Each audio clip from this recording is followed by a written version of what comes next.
ನಮಸ್ತೆ ಸ್ನೇಹಿತರೆ, ಹೇಗಿದ್ದೀರಾ ಎಲ್ಲ? ಐ ಹೋಪ್ ಎಲ್ಲರೂ ಚೆನ್ನಾಗಿದ್ದೀರಾ ಅಂತ ಅನ್ಕೋತಾ ನಾನು ತುಂಬಾ ಚೆನ್ನಾಗಿದ್ದೀನಿ ಅಂತ ಹೇಳ್ತಾ, ಇನ್ನೂ ಯಾರೆಲ್ಲ ನನ್ನ ಚಾನಲ್ನ ಸಬ್ಸ್ಕ್ರೈಬ್ ಮಾಡದೆ ನೋಡ್ತಾ ಇದ್ದೀರಾ ದಯವಿಟ್ಟು ಸಬ್ಸ್ಕ್ರೈಬ್ ಮಾಡ್ಕೊಂಡು ನೋಡಿ ಅಂತ ಹೇಳ್ತಾ ಇವತ್ತಿನ ವಿಡಿಯೋನ ಸ್ಟಾರ್ಟ್ ಮಾಡ್ತಾ ಇದ್ದೀನಿ. ಇವತ್ತು ಹುಳ್ಳಿಕಾಳು ಹಾಕಿ ಉಪ್ಸಾರು ಮಾಡೋಣ. ಚಳಿ ಅಂದರೆ ಚಳಿ ಸ್ಟಾರ್ಟ್ ಆಗಿಬಿಟ್ಟಿದೆಯಲ್ವಾ, ಚಳಿಗಾಲಕ್ಕೆ ಈ ಥರ ಹೀಟಿನ ಪದಾರ್ಥ ತಿನ್ನಬೇಕಾಗತ್ತೆ. ಹಾಗಾಗಿ ಸ್ವಲ್ಪ ಉಪ್ಸಾರು ಮಾಡ್ಕೊಂಬಿಡೋಣ ಅಂಥೇಳಿ ಮಧ್ಯಾಹ್ನ ನಾನು ಪ್ರಿಪೇರ್ ಮಾಡ್ತಾಯಿದ್ದೆ. ಏನಪ್ಪ ಮಾಡಿದೆ ಅಂದರೆ ಹುಳ್ಳಿಕಾಳನ್ನ ನೀಟಾಗಿ ವಾಶ್ ಮಾಡಿಕೊಂಡು 2 ಟೊಮೊಟೊ, ಉಪ್ಪು, ನೀರು ಇಷ್ಟು ಹಾಕಿ ಚೆನ್ನಾಗೆ ಒಂದು 10 ವಿಷಲ್ ಬಿಟ್ಟಿದ್ದೀನಿ. ಇನ್ನು ಟೊಮೊಟೊ ಬೆಂದಿದೆಯಲ್ವ, ಅದನ್ನು ರುಬ್ಬಕ್ಕೆ ಎತ್ಕೋತೀನಿ. 2 ಟೊಮೊಟೊ ಹಾಕಿದ್ನಲ್ಲ, ಹುಳಿ ಟೊಮೊಟೊ ಹಾಕಿದ್ದೆ ಅಂದರೆ ನಾಟಿ ಟೊಮೊಟೊ ಹಾಕಿದ್ದೆ. ಒಂದು ಸ್ವಲ್ಪ ಕಾಳು ಎತ್ಕೊಂಡು ಅದಕ್ಕೆ ಬೆಳ್ಳುಳ್ಳಿ ಮತ್ತು ಹುಣಸೆ ಹಣ್ಣು, ಆಮೇಲೆ ಸ್ವಲ್ಪ ಜೀರಿಗೆ ಮತ್ತು ಒಂದು 10 ಕಾಳುಮೆಣಸು ಇದಿಷ್ಟು ಹಾಕೋಬೇಕಾಗತ್ತೆ. ಆಮೇಲೆ ಕೊತ್ತಂಬರಿ ಸೊಪ್ಪನ್ನ ನೀಟಾಗಿ ವಾಶ್ ಮಾಡಿಕೊಂಡು ಅದನ್ನು ಆ್ಯಡ್ ಮಾಡ್ಕೊಂಡಿದ್ದೀನಿ. ಇನ್ನೊಂದು ಕಡೆ ಹುಳ್ಳಿಕಾಳು ಬೆಂದಿತ್ತಲ್ವ, ಅದೇ ಕುಕ್ಕರಿಗೆ ಹುಳ್ಳಿಕಾಳಿಗೆ ಒಂದು ಸ್ವಲ್ಪ ಸೊಪ್ಪನ್ನು ಆ್ಯಡ್ ಮಾಡಿದೆ.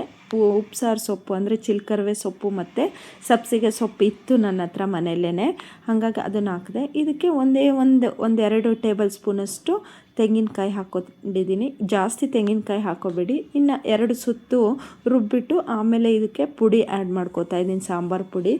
ನೋಡಿ, ಈ ಥರ ಪಾತ್ರೆಯಲ್ಲೇ ಅಂದರೆ ಕುಕ್ಕರ್ನ ಕ್ಲೋಸ್ ಮಾಡಬೇಡಿ, ಹಂಗೆ ಬೇಯಿಸ್ಕೊಂಡ್ರೆ ಸೊಪ್ಪಲ್ವ, 1-2 ಕುದಿ ಕುದ್ರೆ ಬೆಂದೋಗುತ್ತೆ ಸೊಪ್ಪು. ಆಮೇಲೆ ಏನಪ್ಪ ಮಾಡಿದೆ ಅಂದರೆ ಇದನ್ನು ನೀಟಾಗಿ ಶೋಧಿಸ್ಕೋಬೇಕಾಗತ್ತೆ. ನೀರು ಮತ್ತು ಕಾಳನ್ನ ಡಿವೈಡ್ ಮಾಡ್ಕೊಂಡಿದ್ದೀನಿ. ಒಂದು ಕಡೆ ಈ ಕಾಳೆಲ್ಲ ಶೋಧಿಸಾದ್ಮೇಲೆ ಒಗ್ಗರಣೆ ಹಾಕ್ಕೊಂಬಿಡೋಣ ಕಾಳಿಗೆ ಅಂತ ಪ್ರಿಪೇರ್ ಮಾಡಿಕೊಂಡೆ. ಸ್ವಲ್ಪ ಆಯಿಲ್ ಹಾಕ್ಕೊಂಡೆ, ಮಾಮೂಲಿ ಸಾಸಿವೆ ಹಾಕ್ಕೊಂಡೆ. ಸಾಸಿವೆ ಚಿಟಪಟ ಸಿಡ್ದಿದ ತಕ್ಷಣ ಒಂದು ಸ್ವಲ್ಪ ಜೀರಿಗೆನ ಆ್ಯಡ್ ಮಾಡ್ಕೊಳ್ಳಿ. ಜೀರಿಗೆ ಹಾಕೋದ್ರಿಂದ ಪರಿಮಳ ತುಂಬಾ ಚೆನ್ನಾಗಿರುತ್ತೆ. ಆಮೇಲೆ ಉದ್ದಿನಬೇಳೆ, ಕಡಲೆಬೇಳೆನ ಆ್ಯಡ್ ಮಾಡಿಕೊಂಡೆ ಸ್ನೇಹಿತರೆ. ನಂತರ ಇದಕ್ಕೆ ಸ್ವಲ್ಪ ಒಂದು 4 ಹೆಸರು ಕರ್ಬೇವಿನ ಸೊಪ್ಪನ್ನ ಹಾಕ್ಕೊಂಡು, ಒಣಮೆಣಸಿನ್ಕಾಯಿ ಒಗ್ಗರಣೆಗೆ ಒಣಮೆಣಸಿನ್ಕಾಯಿ ಹಾಕ್ಕೊಂಡು, ಒಂದು ದಪ್ಪ ಈರುಳ್ಳಿನ ಸಣ್ಣಕ್ಕೆ ಹೆಚ್ಚಿಟ್ಕೊಂಡಿದ್ದೆ ಸೈಡಿಗೆ, ಅದನ್ನು ಇದಕ್ಕೆ ಆ್ಯಡ್ ಮಾಡಿ ಇದನ್ನು ನೀಟಾಗಿ ಫ್ರೈ ಮಾಡ್ಕೋಬೇಕಾಗತ್ತೆ. ತುಂಬ ಏನು ಮೆತ್ತಗಾಗೋದು ಬೇಡ, ಸ್ವಲ್ಪ ಕ್ರಿಸ್ಪಿಯಾಗಿ, ಈರುಳ್ಳಿ ಕ್ರಿಸ್ಪಿಯಾಗಿದ್ದರೆ ಚೆನ್ನಾಗಿರುತ್ತೆ ಈ ಥರ ಪಲ್ಯಗಳಿಗೆ.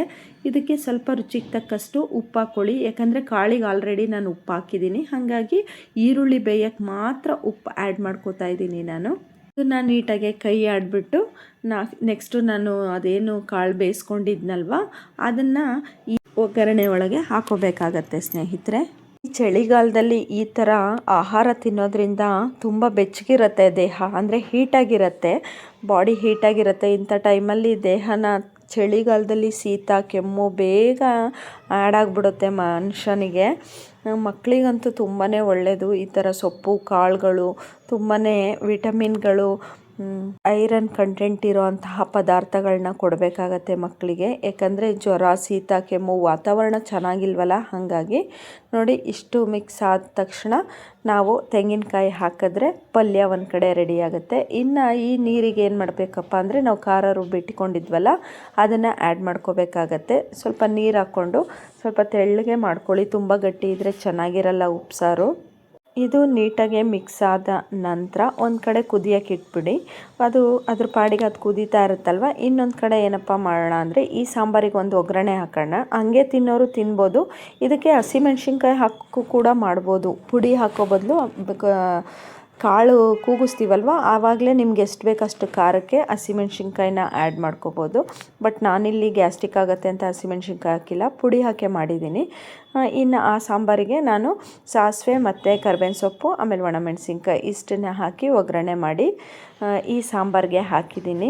ತುಂಬಾ ರುಚಿಯಾಗಿರುತ್ತೆ ಮತ್ತು ಬೇಗನೂ ಆಗೋಗುತ್ತೆ, ತುಂಬ ಏನು ಟೈಮ್ ತೊಗೊಳ್ಳಲ್ಲ, ಬೇಗ ಅಂದರೆ ಬೇಗನೆ ಆಗೋಗುತ್ತೆ. ಒಂದು ಸರಿ ಟ್ರೈ ಮಾಡಿ, ರುಚಿ ಅಂತೂ ಆಸಮಾಗಿರುತ್ತೆ ಸ್ನೇಹಿತರೆ, ತುಂಬಾ ಟೇಸ್ಟಿಯಾಗಿರುತ್ತೆ. ಮುದ್ದೆಗಂತೂ ಒಳ್ಳೆ ಕಾಂಬಿನೇಷನ್ನು ಈ ಸಾಂಬಾರು. ಬಟ್ ಮಧ್ಯಾಹ್ನ ನಾನು ಒಬ್ಬಳೇ ಇರೋದ್ರಿಂದ ಮುದ್ದೆ ಮಾಡ್ಕೊಂಡಿರಲಿಲ್ಲ, ಬರೀ ರೈಸ್ ಮಾಡ್ಕೊಂಡಿದ್ದೆ.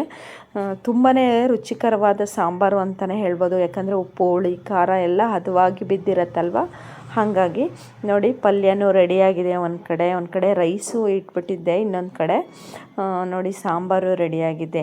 ಇಷ್ಟು ಮಾಡಿಕೊಂಡು ರುಚಿಯಾಗಿ ತಿನ್ನೋದು ತುಂಬಾ ಚೆನ್ನಾಗಿರುತ್ತೆ ಅಂತ ಹೇಳ್ತಾ ಈ ವಿಡಿಯೋನ ಇಲ್ಲಿಗೆ ಎಂಡ್ ಮಾಡ್ತಾಯಿದ್ದೀನಿ. ನನ್ನ ವಿಡಿಯೋ ಇಷ್ಟ ಆದರೆ ಲೈಕ್ ಮಾಡಿ, ಶೇರ್ ಮಾಡಿ ಮತ್ತು ಸಬ್ಸ್ಕ್ರೈಬ್ ಮಾಡ್ಕೊಂಡು ನೋಡಿ. ಬಾಯ್ ಸ್ನೇಹಿತರೆ.